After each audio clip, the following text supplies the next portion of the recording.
What if the secret to building a billion-dollar company isn't about having some brilliant, once-in-a-lifetime idea? What if it's actually about falling in love with a huge, frustrating problem? Today, we're going to dive into a super powerful mindset from one of tech's most successful entrepreneurs, and it's a method that pretty much flips all the conventional startup wisdom on its head. Let's just put a number on the table. $1.15 billion. Back in 2013, that is exactly what Google paid to buy the navigation app Waze. I mean, that's a truly staggering amount of money, the kind that instantly cemented its founder's place in Silicon Valley history. So, what was their secret? How did they manage to create something so valuable that a giant like Google just had to have it?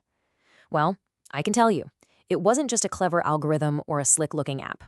The real secret was something way more fundamental, a shift in thinking that really any of us can adopt.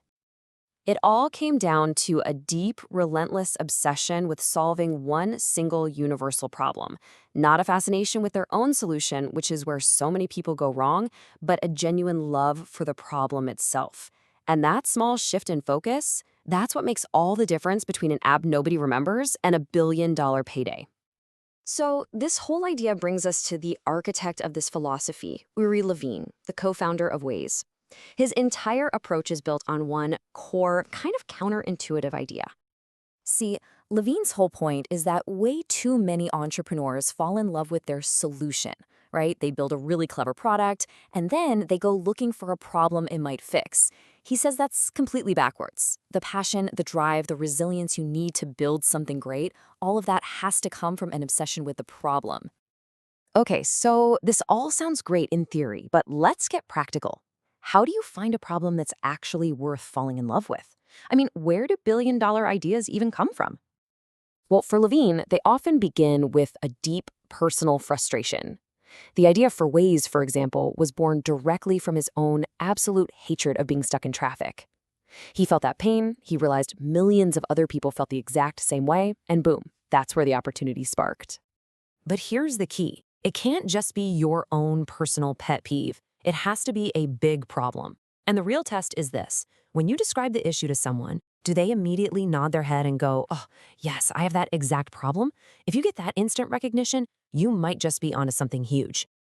Levine really doubles down on this analogy, comparing the entire startup journey to falling in love. And it's that passion for the problem, that deep-seated need to see it solved, that provides the fuel. Because let's be honest, the road ahead is guaranteed to be difficult. And without that love, most people will simply give up when things get tough. So, once you found your problem, the real work begins. You're now entering what is, without a doubt, the toughest, most critical part of any startup's life, the long journey to find something called product market fit. Levine has this amazing name for this phase, the desert of no traction.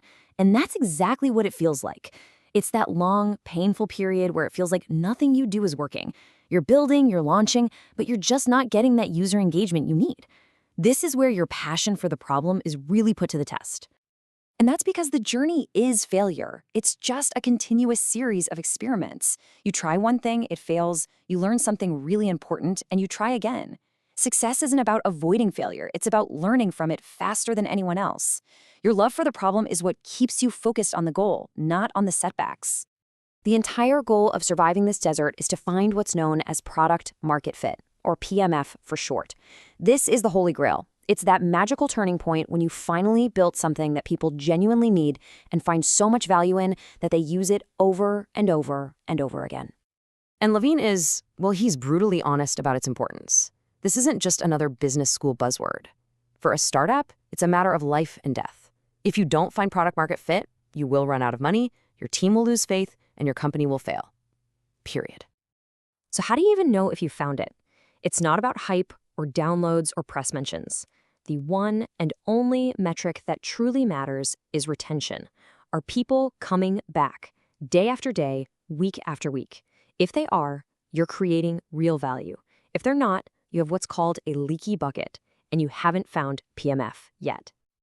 To improve that all-important retention metric, you have to think about the user's journey as a kind of funnel. At every single step, from the moment they first hear about you to trying it to using it for the 10th time, there are barriers and friction points that cause them to just drop off. So, what's the secret to breaking down those barriers and keeping users in the funnel? Radical simplicity. Every extra click, every confusing button, every bit of jargon is just another reason for a user to give up and leave forever. Your job is to be relentless about removing that friction. You know that famous quote, "Simplicity is the ultimate sophistication"? It's the perfect guiding principle here. Think about it. The most successful and beloved products are almost always the most intuitive and effortless to use. They make the path to value as short and as simple as possible. But what happens after you've survived the desert, learned from all those failures, and finally achieved that coveted product-market fit? Is the journey over? Not even close. The problems don't stop. They just get bigger. Now you're facing a whole new class of challenges. Raising huge sums of money, building a world-class team, expanding across the globe. But the core mindset, it stays exactly the same. Each of these is just a new, more complex problem to fall in love with and solve. For building that team, Levine offers this incredibly powerful, pragmatic rule. Within 30 days of anyone starting, ask yourself this simple question. If the answer is no, you have to act decisively. A great team isn't just about who you hire. It's about having the courage to correct mistakes fast. And all of this brings us to the final, unifying takeaway from this entire framework. It's a way to orient yourself no matter what stage of the entrepreneurial journey you find yourself on.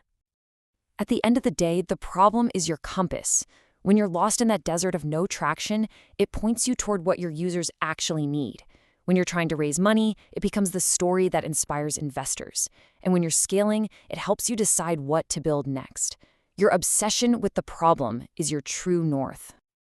So as we wrap up, the final question I want to leave you with isn't about what clever solution you can build.